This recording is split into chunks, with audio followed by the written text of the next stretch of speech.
Carl Jung's most unsettling insight had nothing to do with controlling rage. It centered on individuals who seemed immune to anger and how this quality rendered them emotionally unreachable. In his clinical work, Jung observed patients exhibiting what he termed emotional invulnerability. People who stayed entirely composed when insulted, indifferent to criticism, and unmoved by others' attempts to provoke them. These individuals never personalized offenses, never mounted a defense, and appeared impervious to the emotional hooks that ensnared everyone else. Jung found this discovery unsettling because these people weren't just suppressing feelings or practicing detachment. They had experienced a distinct psychological metamorphosis that made the behavior of others have no bearing on their internal world, granting them an almost preternatural degree of emotional liberty. Today, we'll explore Jung's most unsettling revelation about people immune to anger and the mental process he believed could make anyone impervious to others' actions. The case that unveiled this discovery originated with a patient he detailed in his private journals. A prominent industrialist sought his help in 1919, not due to personal suffering, but because his total absence of emotional response was unnerving those around him. This man, whom we'll call Heinrich, had forged a steel empire in the wake of the war. Yet his staff was deeply afraid of him, not for any cruelty, but because nothing could incite his anger. Insults slid off him. Criticism sparked his curiosity, not his defenses. Betrayal intrigued him more than it wounded him. His wife brought him to Jung, convinced something was amiss. "Doctor," she explained, "nothing upsets my husband. Just yesterday, I confessed I've been having an affair for 6 months." He simply posed 3 questions. Was she happy? Did she require anything from him? And did she wish to maintain or dissolve their marriage? But this is what Jung uncovered that shifted his entire perspective. Heinrich wasn't emotionally numb or repressing his feelings. He had simply learned to interpret his triggers as mirrors, showing him aspects of his own psyche he had not yet consciously acknowledged. Jung labeled this the shadow mirror effect. Every individual who makes you angry is revealing something from your own unconscious mind. The dismissive coworker? They reflect your own anxieties about incompetence. The perpetually late friend? They mirror your own desire for command. The critical family member? They expose your own inner self-doubt. Heinrich had perfected this principle following a calamitous business betrayal several years prior. His most trusted partner had poached his largest client, nearly bankrupting his firm. But rather than plotting revenge, Heinrich posed a single question to himself. What aspect of me does this person reflect?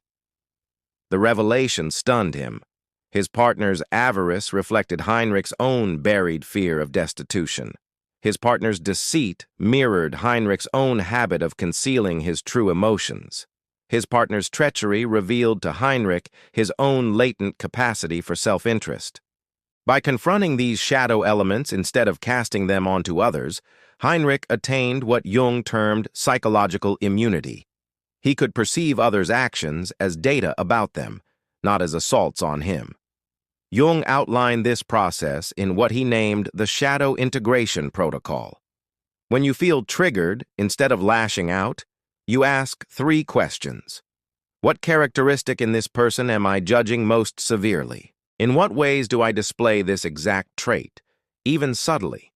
What is this trigger attempting to reveal about me? Allow me to illustrate how this operates. Sarah, a marketing head, was constantly provoked by her colleague Tom's interruptions in meetings. Applying Jung's technique, she asked herself, what do I judge in Tom? His craving for attention. Where do I do the same? She recognized that she frequently monopolized conversations when feeling insecure. What is this teaching me? That her fury at Tom was actually frustration with her own attention-seeking tendencies. As soon as Sarah accepted this part of her shadow, Tom's interruptions no longer bothered her. She could see them as his insecurity, not a challenge to her value. This is the strength of the shadow mirror. It redefines triggers as teachers. But Jung's work uncovered something even more profound. The individuals who achieved this emotional invulnerability had accessed a psychological realm most people never enter, the space between stimulus and response. Heinrich articulated this space to Jung. "Doctor, when I am insulted, something peculiar happens. Time appears to decelerate. I can see their words approaching me, but rather than striking me, they hang in the air. In that instant, I have a choice. Do I seize these words and claim them as my own, or do I permit them to pass by?" Jung saw that Heinrich had discovered what he called the reaction gap, a mental space where conscious decision replaces automatic reaction. Most people see a trigger and their response as a single, uninterrupted event. But those with emotional invulnerability had learned to inject conscious awareness between the stimulus and their reaction. This finding challenged everything psychology believed about human behavior. We had assumed anger was automatic, that triggers would always produce reactions. But Jung's patients showed that with proper training, anyone could find this gap and choose how to respond. The method Jung created was elegantly simple, yet deeply transformative. He named it the observer protocol. When triggered, rather than reacting instantly, you step back mentally and witness the event as if it were a film. You observe the other person's words, their posture, their emotional state, but critically, you observe your own internal reaction without identifying with it. Jung recorded numerous cases of patients mastering this skill. Maria, an educator, learned to observe her principal's critiques without personalizing them. Instead of getting defensive, she could perceive his stress, the pressure from the school district, his own insecurities. From the observer's standpoint, she could react with empathy instead of anger. The crucial insight Jung found was this: you are not your feelings. You are the consciousness that perceives your feelings. When someone provokes anger in you, that anger is data, not your identity. You can decide to act on it, analyze it, or simply let it fade. Heinrich had mastered this so thoroughly that he described feeling psychologically transparent. The negativity of others passed through him like light through a window. He wasn't avoiding or suppressing his feelings. He was just choosing not to identify with every emotional surge. But here is what Jung found most unsettling about this capability. Once people acquired it, they often lost interest in the interpersonal dramas that captivated most of humanity. They no longer cared about being right, winning debates, or validating their worth. This made them remarkably powerful, but also separated them from those still caught in reactive cycles. The observer protocol takes practice, but Jung saw that most people could enter the reaction gap within weeks of dedicated effort. The process has 3 steps: pause when triggered and take one deliberate breath. Observe the trigger and your response without judgment. Select your action based on your principles, not your impulses. This is not about becoming emotionless or detached. It is about becoming the author of your responses instead of the casualty of your reactions. Jung's investigation into emotional invulnerability unearthed another unsettling pattern. People who never became angry had constructed what he called boundary fortresses around their psychological selves. Unlike physical barriers, these were unseen defenses that regulated what could or could not influence their internal state. Heinrich described his boundary fortress to Jung. "Doctor, I've learned that people can only disrupt my inner peace if I grant them permission. Their words, their actions, their feelings, these are all external phenomena. They only become internal experiences if I decide to let them in." This idea transformed Jung's understanding of the psyche. He realized most people have entirely porous psychological boundaries. They soak up others' emotions, take on their stress, and let outside events control their inner world. But those with emotional invulnerability had learned to build selective barriers. Jung identified 3 kinds of psychological boundaries his immune patients had built. The first was the relevance filter. They had conditioned themselves to only internalize information that aided their growth or objectives. Everything else was noted but not absorbed. The second was the ownership boundary. They could differentiate their own feelings from the feelings of others. When someone was angry with them, they saw it as that person's anger, not their own anger about that person's anger. The third was the identity fortress. Their sense of self was so robust that external criticism could not shake their core being. They could accept feedback without interpreting it as a judgment on their worth. But Jung found something troubling about these boundaries. Individuals who built them often attracted those who lacked them. Toxic people, emotional drains, and unstable individuals were drawn to those with strong boundaries because they offered the stability these chaotic personalities lacked. Heinrich saw this happen all the time. "Doctor," he told Jung, "ever since I stopped reacting to provocation, it's as if people try even harder to provoke me. My composure seems to agitate them more than anger ever did." Jung understood this was because emotionally reactive people depend on others' reactions to manage their own emotional states. When Heinrich declined to provide that regulation, it compelled others to face their own psychological turbulence. The boundary fortress method Jung devised had three key components. First, the emotional firewall. Before any social interaction, you consciously determine which emotions you are open to experiencing and which you will observe but not internalize. Second, response selection. You pre-plan how you will address common triggers. Instead of reacting spontaneously, you execute a strategy based on your values. Third, the identity anchor. You hold such a firm sense of who you are that outside opinions become mere data points rather than threats to your self-worth. Let me illustrate this in practice. David, a software developer, was perpetually stressed by his overbearing manager.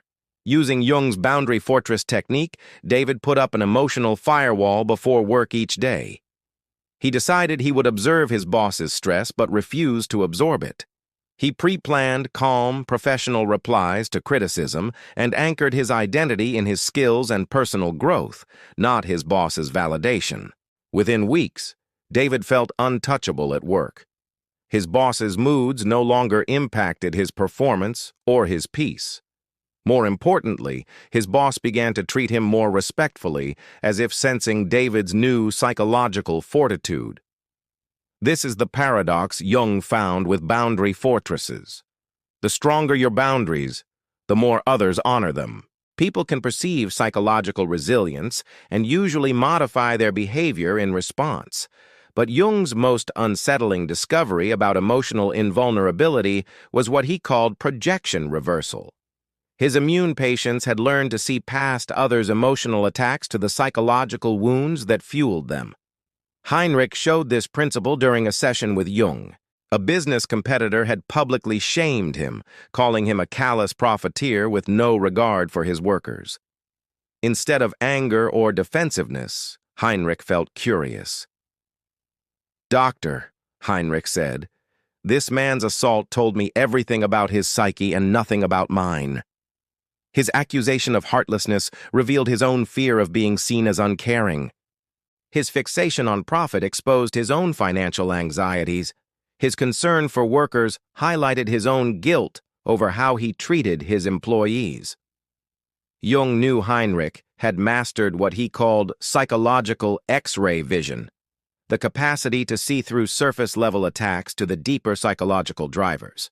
When someone attacks you, they are always revealing something about themselves, not you. This finding was disturbing because it suggested that most human conflict is rooted in psychological projection.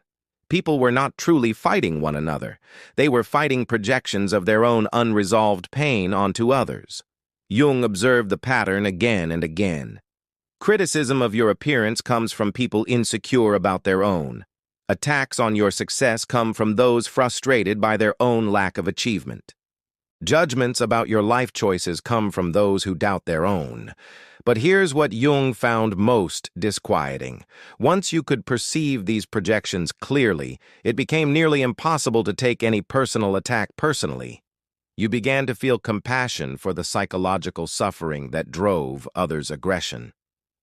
Heinrich described this change. "Doctor, When someone attacks me now, I see a wounded child lashing out. How can I be angry at a child for crying? Instead, I feel curious about what caused their pain and if I can help. This is the highest form of psychological immunity. Jung found that when you can see others' attacks as expressions of their pain rather than verdicts on your worth, you become completely unperturbed by their behavior. The projection reversal method uses 3 diagnostic questions. When attacked, ask, what quality are they attacking in me? Where might they struggle with this same quality in themselves? What pain or fear could be motivating this attack? Let me show you with a practical example. Lisa, a graphic artist, was crushed when a client called her work utterly unprofessional and amateurish. Using projection reversal, she asked, what are they attacking? My professionalism. Where might they struggle with this? She recalled the client mentioning feeling like an imposter in their field. What pain drives this? A fear of their own lack of professionalism being discovered. This realization completely changed Lisa's response. Instead of internalizing the critique, she could see it as the client projecting their own professional insecurities. She addressed their feedback professionally while preserving her inner calm. But Jung cautioned about a perilous side effect of mastering projection reversal. Once you could see through everyone's psychological armor, it became difficult to maintain authentic relationships. You might feel as if you were surrounded by injured children instead of peers. Heinrich felt this sense of isolation. Doctor, I sometimes feel like I'm the only adult in a world of hurting children. I see everyone's pain so vividly that I find it hard to take any of their behavior seriously. Jung saw this was the cost of psychological immunity, a clarity about human nature that could foster detachment from human drama. The challenge was to see others' pain without losing empathy for their struggle. Jung's final insight into emotional invulnerability was perhaps his most profound. His patients had not just learned to avoid being triggered. They had developed what he called emotional alchemy, the ability to transmute every trigger into psychological gold. Heinrich articulated this process. Doctor, I no longer view difficult people as problems to be avoided. I see them as teachers, delivering the exact lessons I need for my own development. The more someone can trigger me, the more valuable they are to my growth. This represented a complete inversion of typical human psychology.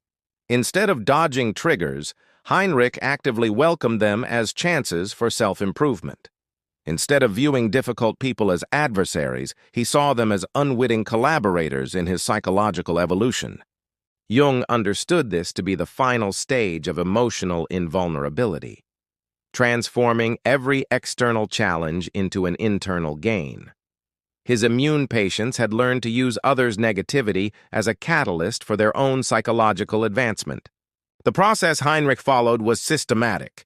When triggered, instead of reacting or even just observing, he would instantly ask, what is this person teaching me about myself? What weakness are they revealing that I need to fortify? What shadow element are they making me confront?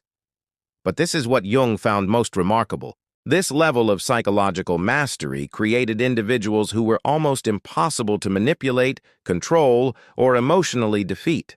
They had converted every potential vulnerability into a source of power. You already grasp this truth intuitively. External praise cannot build you up because you do not require it. External criticism cannot tear you down because you use it for growth. You possess the capacity to become emotionally invulnerable, not by building walls, but through the alchemy of turning every trial into wisdom. This emotional alchemy had 3 transformative steps. First, trigger mining, deliberately extracting valuable lessons from every person who disrupts your peace. Second, shadow integration, using others' behavior to pinpoint and heal your own psychological wounds. Third, strength synthesis, converting every identified weakness into a cultivated strength.